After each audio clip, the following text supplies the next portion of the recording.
Hey friends, hope you're well. Here is the new Google Pixel 9 and I'm excited because it'll be the very first Pixel phone I'll use and test. It has an updated design, display, software centered around Gemini AI, and of course the pixel perfect cameras that these phones are known for.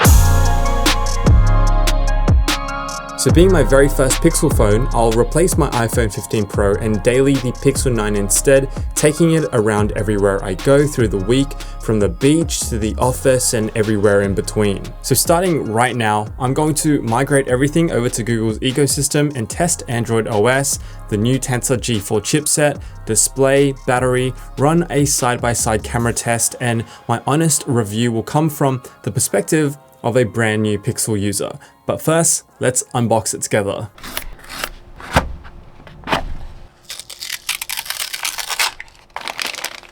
First impressions is this is nicer in hand than I was expecting.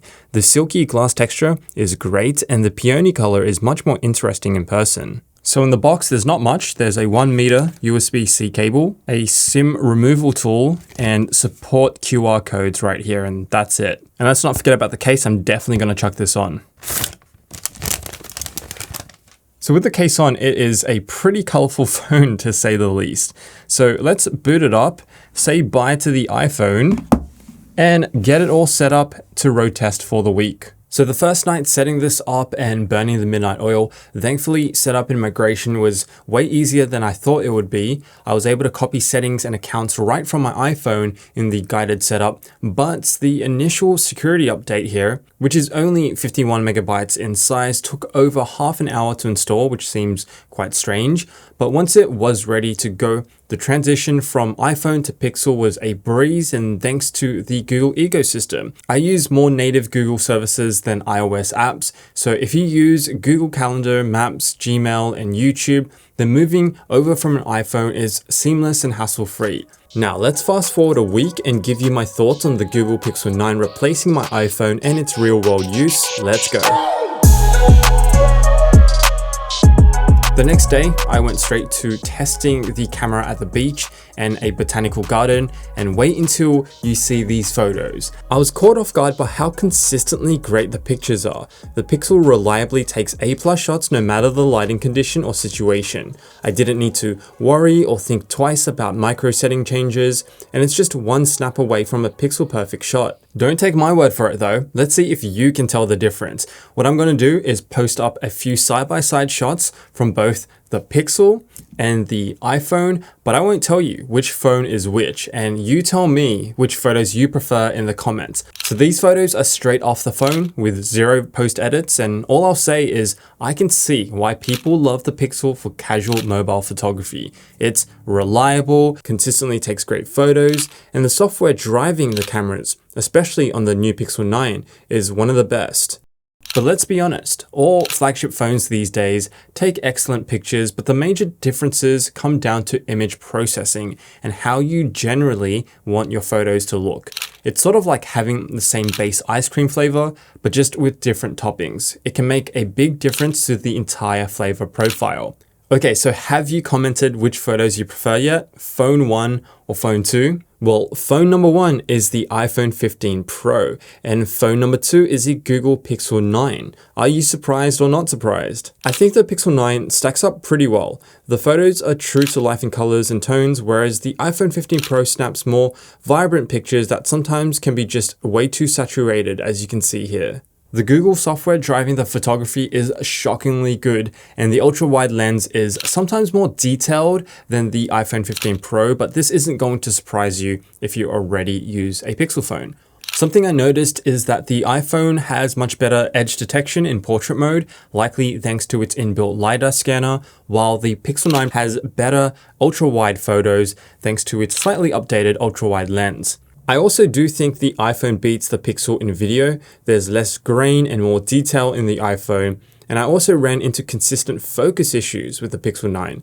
It was constantly focus hunting when I tapped to focus on different points in the frame, a problem that the iPhone doesn't have. On paper, the Pixel 9 has a 50 megapixel main camera, 2x optical zoom, and 48 megapixel ultra-wide camera with macro mode, while the Pixel 9 Pro and Pro XL gets 30x zoom and a 48 megapixel 5x zoom telephoto lens.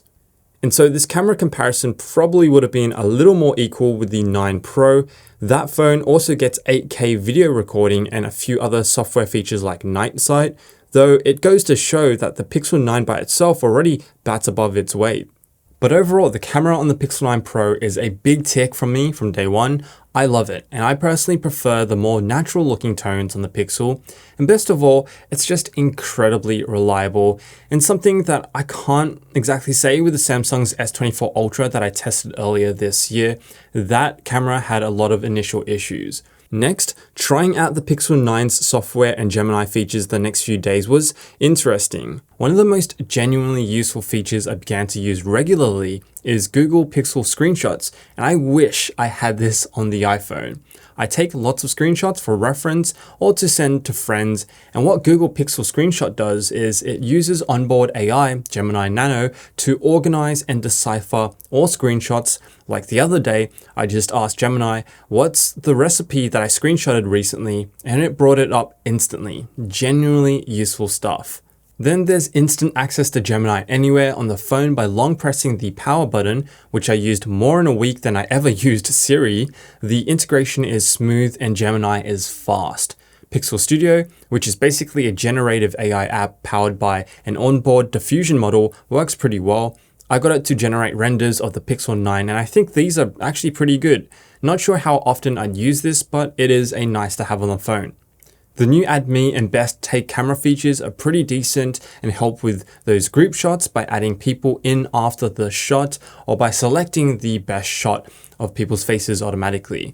There's also the usual circle to search functionality and spam caller detection features that again are genuinely useful day to day and the iPhone just doesn't have yet, but I wish that it did.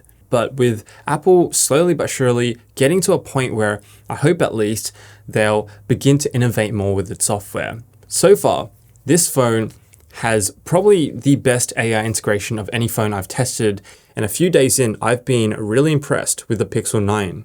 Staring at the phone throughout the week, I find the design pretty appealing. It's nothing crazy unique, but it's clean and handsome. The polished metal with its glass back has a great in-hand feel, although sometimes slippery to hold, and the redesigned camera notch is still pretty iconic Pixel, and I personally think it's more visually balanced than the iPhone 15's triangle lenses. But I actually do think, in terms of its design, both phones are relatively similar, or at least they're more similar than ever. I think Google has done a great job with the color options too. They're all beautiful and well balanced without being too tacky or super flashy, the peony color included. And that display, Google calls this, I believe, the Super Actua display or Actua display. It's pretty dang decent with a resolution of 1080 by 2424. It was a joy to use over the last week. It's sharp, colorful, and is ultra bright with a peak brightness of 2700 nits. So this is absolutely a phone that works well in sunlight and even brighter than the iPhone 15 Pro, which reaches 2000 nits peak brightness. Does it look better than an iPhone overall? I'm not sure, it's subjective, so let me know your opinion in the comments. Moving on to the operating system, honestly, I loved using it the entire week. It's just as simple to use as iOS, yet there's just a lot more functionality and customization. So there are absolutely things that I love here. The Google integrations like Calendar and Chrome are brilliant. Access to basic settings are much more straightforward than on iOS. And the operating system is completely bloat-free and super easy to navigate. And I continue to find awesome small touches that I love on the Google Pixel that I've never seen before, like the now playing feature on the lock screen. It's like Shazam on the iPhone, but it's always on. So I know immediately what music is playing wherever I am with a glance at the lock screen or anything that's been playing previously around me. But this operating system is still an open ecosystem. So iOS is generally still going to be the more secure platform because it is a closed ecosystem and has strict app store. But that also means less features and less customization. So it's always, give and take. The Tensor G4 chipset is impressive though, and it powers Android 14 really nicely. Everything from navigation to onboard AI functionality is buttery. And in everyday use, it's not all that much different to the iPhone 15 Pro. But if you stack up the chipset with other flagships, it just doesn't compete in terms of raw performance with a Snapdragon 8 Gen 3, for example, on the Samsung S24 Ultra or Oppo's Find X7. Battery life over the week of use was pretty decent. Google claims 24 hours of use on a single charge, and although I didn't get anywhere close to 24 hours, I did get 14 hours of mixed usage, which is plenty for a single day or more than a single day. And that's 14 hours with plenty of camera usage, web browsing on full screen brightness, YouTube videos, social media browsing, and some calls and texts. I get more like 10 to 12 hours on the iPhone 15 Pro, which checks out because the Pixel 9 has a significantly bigger battery at 4,575 mAh than the iPhone 15 Pro's 3,274 mAh. The charge rate for this phone is 27 watts, which is pretty average and charges up to 55% from 0 in 30 minutes, similar to the iPhone 15 Pro. Okay, so you might be thinking, just like I am, wow, this experience is really quite positive so far. And it has been, but no phone is perfect, and here are the gripes or negatives I've come across in the week. The first gripe has got to be the storage size. 128 gigabytes just shouldn't be an option nowadays. It's too small when some apps out there are already 10 gigabytes in size, and 4K 60 video recording will destroy the storage. It's like base Macs still being shipped with 8 gigabytes of RAM. It's just too little nowadays. Then the other gripe is the Tensor G4 chip. While it is good, it's not exactly flagship level good. And considering the price bump across most Pixel models this year, I think it's fair to feel like we're left wanting more out of the G4 chip. Something I also missed this week is Apple's Face ID.